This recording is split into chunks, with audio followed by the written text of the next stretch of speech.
देखिए, क्योंकि आज सुबह की ये घटना है 8:20 की, और कहा यह जाता है कि एक दशक सीपीएम के तरफ से वो मुख्यमंत्री रहे और 34 साल का शासन था सीपीएम का। आपको याद होगा पश्चिम बंगाल में, और 34 साल के शासन में दूसरे और आखिरी मुख्यमंत्री बुद्धदेव भट्टाचार्य थे। मतलब एक दशक उन्होंने पूरी तरह से राज किया, और जिसकी जानकारी आप बता रही हैं उसके बाद अभी पूरी बात सामने नहीं आ पाई है। लेकिन हाँ, जाहिर तौर पर मुख्यमंत्री थे, पूर्व मुख्यमंत्री, तो उनके पार्थिव शरीर को रखा जाएगा, क्योंकि सीपीएम ने बहुत लंबे वक्त तक पश्चिम बंगाल में शासन किया है। तो कार्यकर्ताओं की जो उम्मीद है कि आखिरी दर्शन उनका करें। थोड़ी देर बाद पूरी तस्वीर साफ हो जाएगी कि कब से समय दिया जाएगा, कब से कब तक उनके पार्थिव शरीर को रखा जाएगा आखिरी दर्शन के लिए। लेकिन उनका एक अलग कद था, बहुत बड़ा कद था, पोलित ब्यूरो के सदस्य भी थे, और अभी कुछ दिनों से बहुत बीमार चल रहे थे। 80 साल की उम्र उनकी बताई जा रही है। पारिवारिक जीवन के बारे में बताया जा रहा है कि एक बेटी है उनकी, पत्नी है उनकी, और ये भी जानकारी मिली कि कुछ दिन पहले अस्पताल में उनको अलीपुरद्वार में भर्ती भी कराया गया। तो घर में ही बाद में इलाज चल रहा था उनका, लेकिन उनके देहांत के बाद एक बड़ा झटका, राजनीतिक जीवन को कह सकते हैं आप कि बड़ा सदमा है सीपीएम के लिए भी और पश्चिम बंगाल के लिए भी, क्योंकि पूर्व मुख्यमंत्री रहे हैं और एक लंबा कार्यकाल उन्होंने पश्चिम बंगाल में दिया है। 11 साल तक शासन किया, और उसके बाद ही सीपीएम का धीरे धीरे कद गिरा था। उसके बाद सीपीएम सत्ता से हटी। लेकिन हाँ, बुद्धदेव भट्टाचार्य के बारे में कहा जाता है कि बहुत सुलझे हुए आदमी थे, लोगों की बातों को समझते थे, और सीपीएम को लेकर कहा जाता है कि एक आधार, पिलर, स्तंभ भी उनको माना जाता था।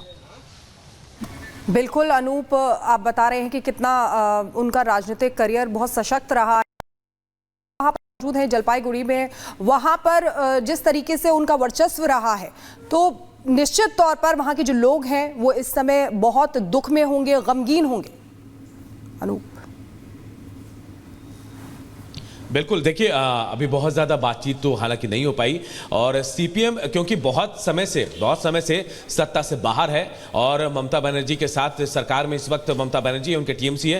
तो अब धीरे धीरे लोग जुटेंगे। बहुत लोगों से बातचीत हमारी नहीं हो पाई है, लेकिन हाँ, जो लोग हैं सीपीएम के ज़्यादातर लोग जो होते हैं भले इंटेलेक्चुअल होते हैं, सब ज़्यादातर लोग ये कहते हैं, और अब जो प्रतिक्रियाएं हैं वो धीरे धीरे सामने आएंगी। सीपीएम के लिए बहुत बड़ा झटका है। जो कार्यकर्ता एक बार फिर एकजुट होने की कोशिश कर रहे थे बुद्धदेव भट्टाचार्य के नाम लेकर, फिर उनके कदमों पर चलकर आगे, उनके लिए बहुत बड़ा झटका है, और एक दुख की घड़ी तो है ही। सीपीएम के लिए सबसे बड़ा सदमा, सबसे बड़ा झटका है। और अब जब लोग सामने आएंगे, जब अंतिम दर्शन होगा, उस समय आपको भी पता चलेगा कि लोग कितने दुखी हैं, कितना गहरा उनको सदमा लगा है बुद्धदेव भट्टाचार्य के निधन से।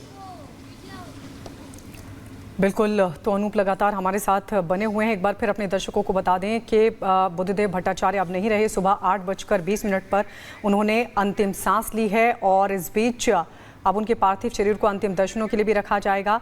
लेकिन आपको बता दें, बुद्धदेव के निधन पर अब रिएक्शंस भी सामने आने लगे हैं, और शुभेंदु अधिकारी ने इसे गहरा दुख बताया। साथ ही भी कहा कि भगवान उनकी आत्मा बिल्कुल शांति दे। सुजाता भी लगातार हमारे साथ बनी। बिल्कुल, आप दोनों का बहुत बहुत शुक्रिया। लेकिन अब आगे बढ़ेंगे और बात करेंगे वक्फ बोर्ड के बारे में।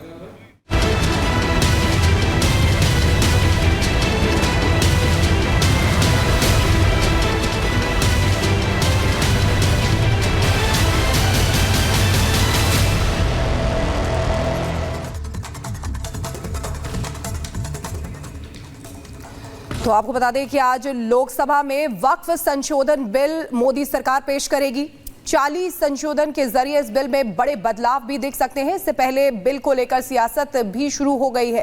विपक्ष बिल के विरोध में मोर्चा खोल चुका है। कांग्रेस, समाजवादी पार्टी, ओवैसी सब विरोध में उतर आए हैं। वहीं सरकार की तरफ से यह दावा है कि इस बिल से वक्फ की मनमानी रुकेगी और कई महत्वपूर्ण बदलाव होंगे। सुजाता हमारे साथ सीधे ग्राउंड जीरो से जुड़ी हुई है, उनके पास जाना चाहेंगे। Sujata, over to you. बिल्कुल, देखिए आज वो बिल पेश किया जाएगा जिसको लेकर पिछले एक हफ्ते से लगातार हलचल बढ़ी हुई है, क्योंकि पहले 5 अगस्त को इसके पेश होने की बात कही जा रही थी, लेकिन अब 12 बजे का समय आज दिया गया है, और इसे लेकर काफ़ी समय से राजनीति चल रही है। दरअसल फिर एक बार मामला जो है वो विपक्ष और सत्ता पक्ष इस मामले में आमने सामने आ गए। सत्ता पक्ष का ये कहना है कि क्योंकि ये जो पूरा तरीका है 2013 में खासतौर पर जो जिस तरह से अमेंडमेंट हुए वो बहुत ही अन्यायकारी है, और जो गरीब मुस्लिम हैं वो खुद इसके विरोधी थे, और उन्होंने इस तरह की चाह चाहत की थी, इस तरह की शिकायत की थी, जिसके बाद सरकार को ये करना पड़ रहा है। 40 से ज़्यादा संशोधन लाए जा रहे हैं, जिसमें मुख्य बातें ये हैं कि बोर्ड का जो गठन होता है उसमें कुछ नए तरीके जोड़े जाए, उसमें महिलाओं को शामिल किया जाए, गैर मुस्लिमों को शामिल किया जाए, प्रॉपर्टी का सर्वे करने का अधिकार जो है वो स्थानीय अधिकारियों को दिया जाए।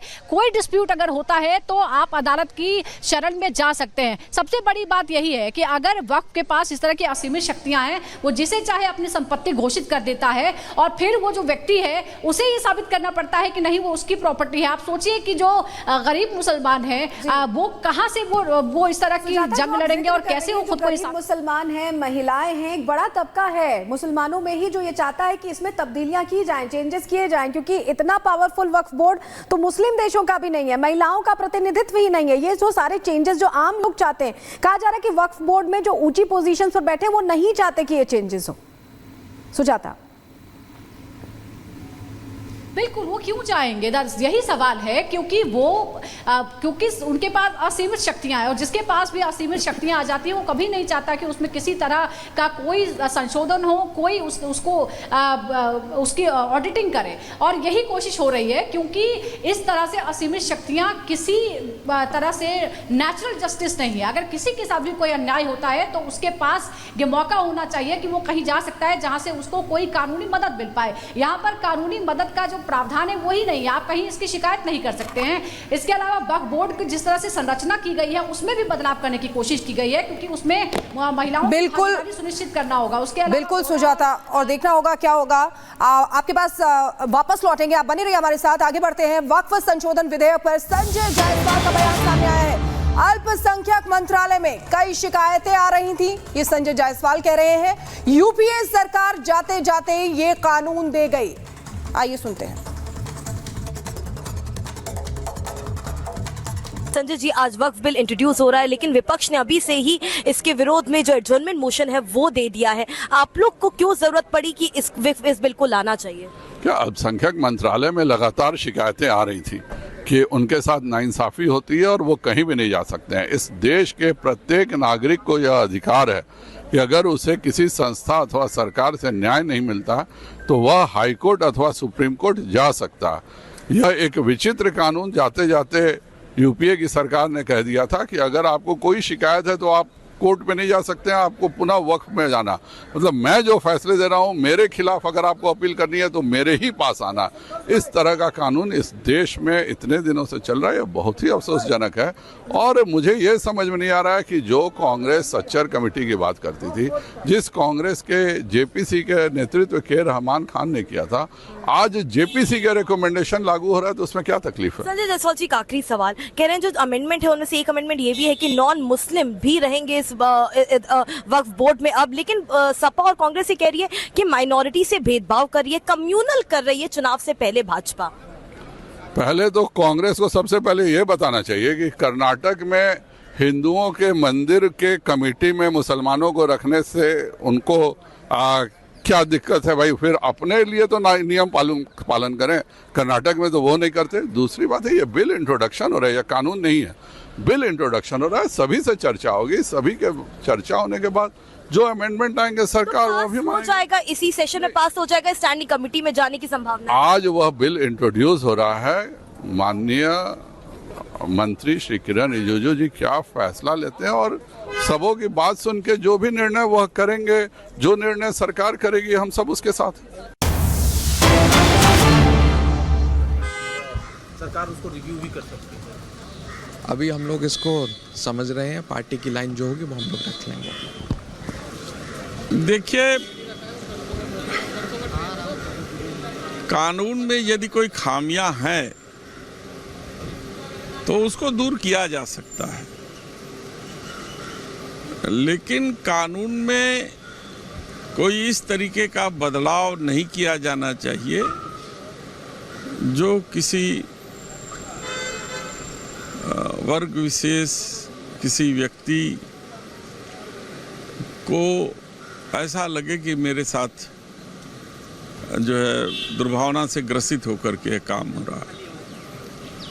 तो अभी देखेंगे कि बिल में क्या उन्होंने परिवर्तन किया है, और जब वो देखा जाएगा तो उस पर हम लोग भी अपनी आवाज़ को उठाएंगे। सर कुछ पार्टी ये आरोप लगा रही है कि सरकार जो है ध्रुवीकरण की राजनीति कर रही है और इसीलिए वक्फ बोर्ड के बहाने एक कम्युनिटी को निशाना बनाने की कोशिश की जा रही है। मैंने तो आपसे कह दिया ना कि दुर्भावना से ग्रसित होकर के यदि कोई सरकार काम करेगी तो उसका समर्थन कोई नहीं करेगा, लेकिन यदि कोई ऐसी खामियां हैं जिसमें जनहित प्रभावित हो रहा तो अगर उसमें अगर अमेंडमेंट लाती है तो कोई दिक्कत नहीं है। तो वक्फ संशोधन बिल आज पेश किया जाना 1 बजे करीब और उसको लेकर अभी से ही विपक्ष के तीखे बोल सामने आने लगे हैं। मीसा भारती ये कह रही है कि पूरा